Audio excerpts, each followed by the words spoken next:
সুবহানাল্লাহ আলহামদুলিল্লাহ লা ইলাহা ইল্লাল্লাহ সুবহানাল্লাহ আলহামদুলিল্লাহ লা ইলাহা ইল্লাল্লাহ লা ইলাহা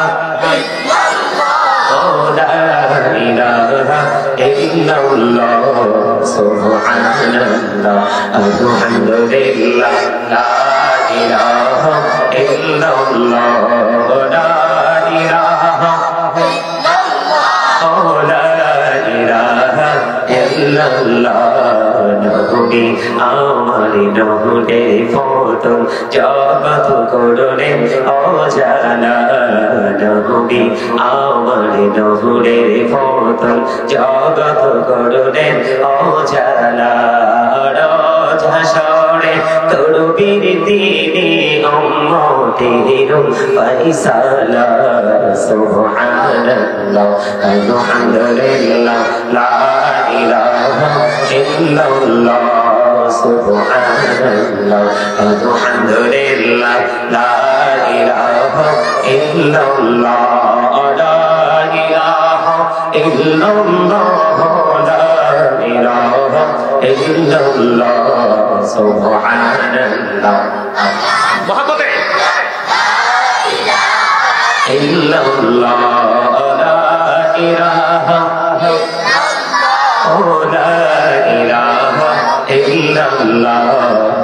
কুরসি কুরসি লৌহ কলম সৃষ্টি জাহান অসীলা কুরসি কুরসি লৌহ কলম সৃষ্টি জাহান অসীলা যে আল্লাহ খুশি হইয়া নাম রাখলেন হাবিবুল্লাহ সুবহানাল্লাহ আলহামদুলিল্লাহ লা ইলাহা illallah la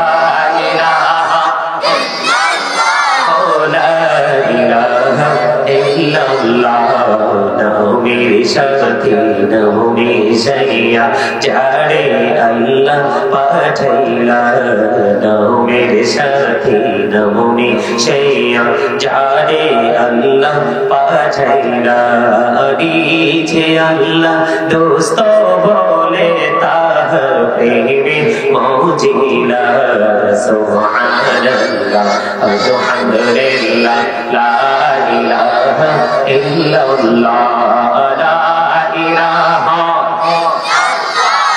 la ilaha illallah নামের সাথে নামে সাইয়া যারে আল্লাহ পাঠাইলা যে আল্লাহ দোস্ত বলে তাহার প্রেমে মৌজিলা সুবহানাল্লাহ আলহামদুলিল্লাহ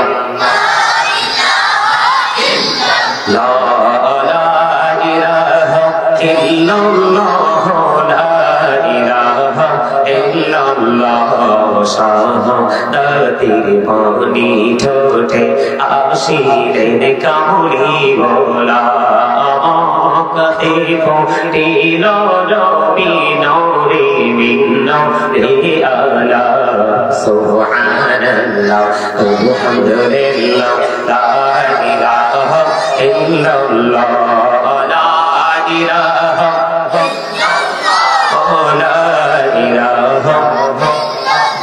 la ilaha illallah muhammadur rasulullah sallallahu alayhi wa sallam hasbi rabbi jallallahu fi qalbi ghayrullah nur muhammad sallallahu la ilaha illallah nur muhammad sallallahu la ilaha illallah Allah তুমি নিরাকার নাই তোমার আকার সাকার আল্লাহ তুমি নিরাকার নাই তোমার আকার সাকার কোন নামে রাখিব তোমার বলে দাও মাবুদাল্লাহ হাসবি রব্বি জাল্লাল্লাহ মা ফি কলবি গায়রুল্লাহ নূর মুহাম্মদ সাল্লাল্লাহু লা ইলাহা ইল্লাল্লাহ নূর মুহাম্মদ সাল্লাল্লাহ লা ইলাহা ইল্লাল্লাহ আমরা সবাই গুনাহগার ডাকি তোমায় বারবার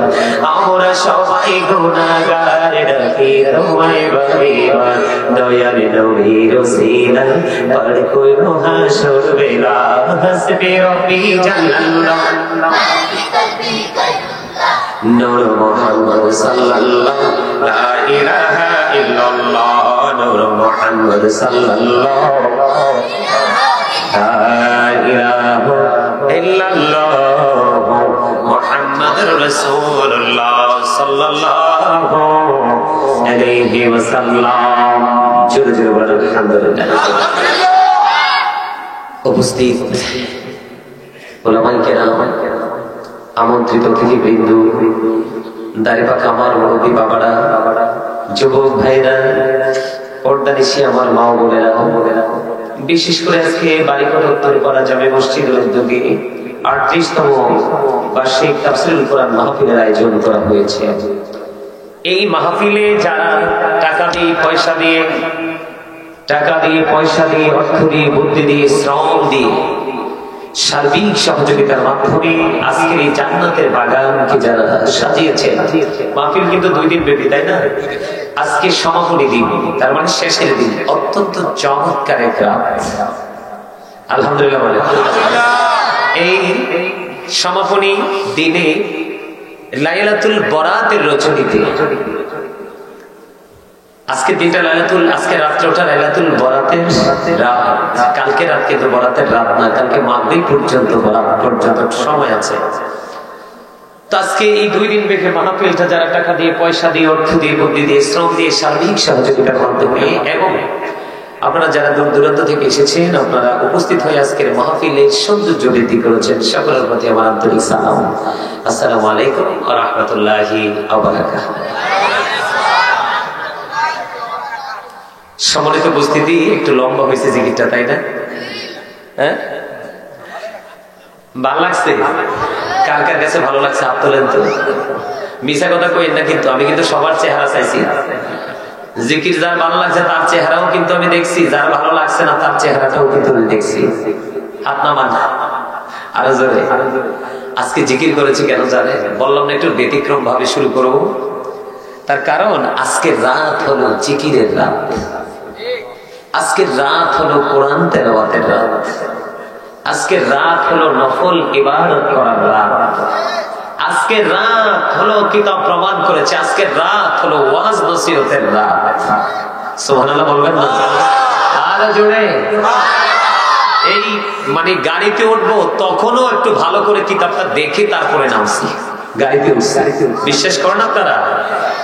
কেন এর মোবাইলটা কই, কেন আজকে কিতাবটা আরো ভালো করে আইছি, যা আপনারা শুধু শোনেন, শোনার পরে এরপর আপনারা সিদ্ধান্ত দিয়েন যে আসলে বিষয়টা যে কথা বলা দরকার কিনা। শুধু মন দিয়ে শুনবেন, আমি মাইকে শোনাবো, আমি বললে বলবেন হুজুর মনে হয় প্রতিহিংসা থেকে এটা করতেছে।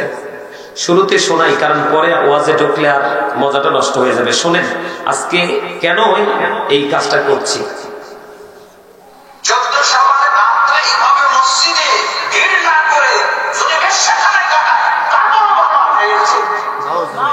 কথাটা বুঝেন নাই?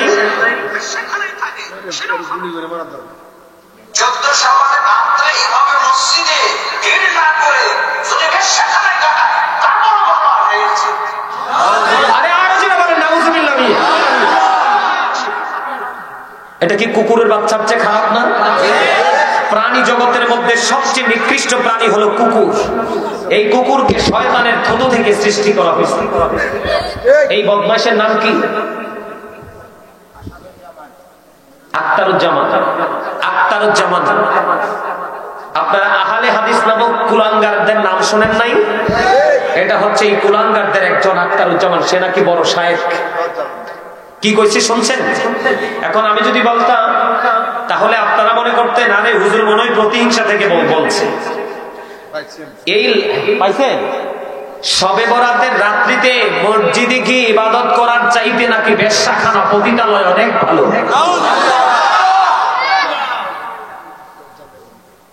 আপনারা বলেন আপনাদের আগামী প্রজন্মের অবস্থা কি হবে? আপনাদের ছেলে নাতি নাতপুতের অবস্থা কেমন হবে?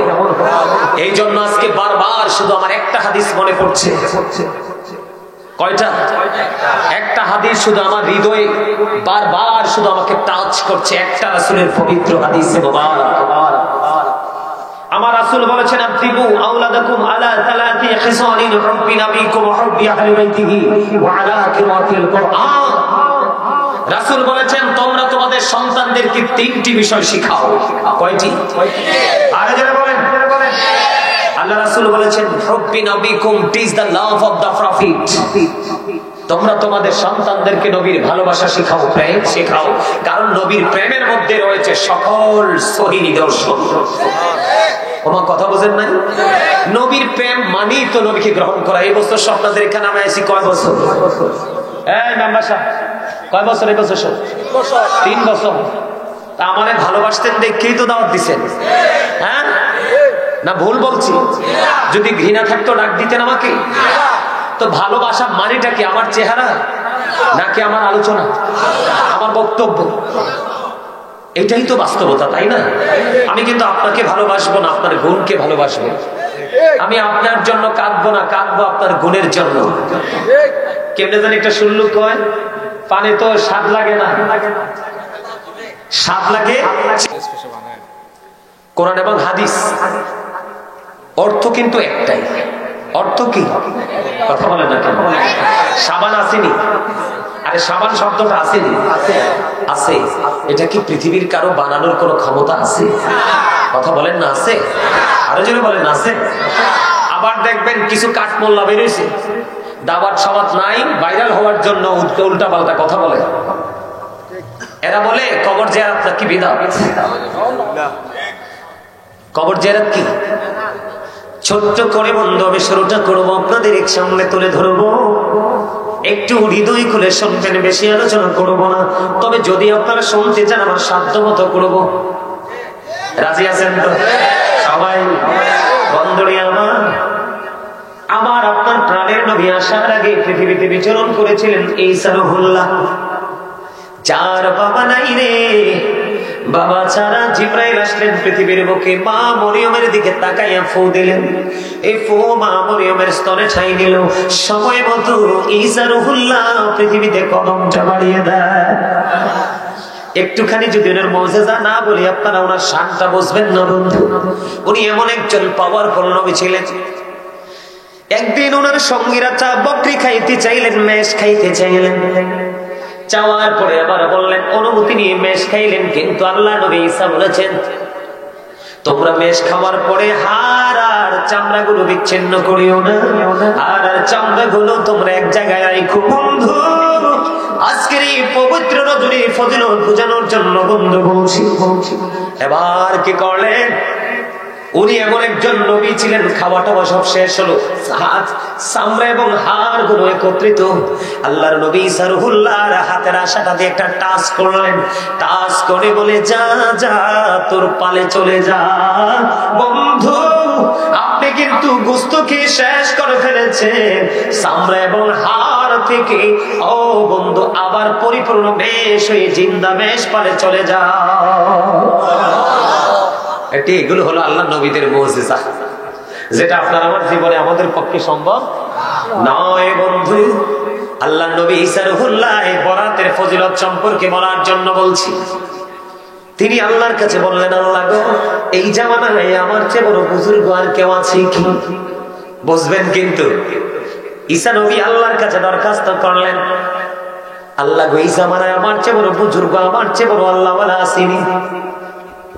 এবার আল্লাহ রাব্বুল আলামিন ঈসা রূহুল্লাহকে বললেন, তুমি সামনের দিকে যাও। একটা রাস্তা দেখিয়ে দিলেন।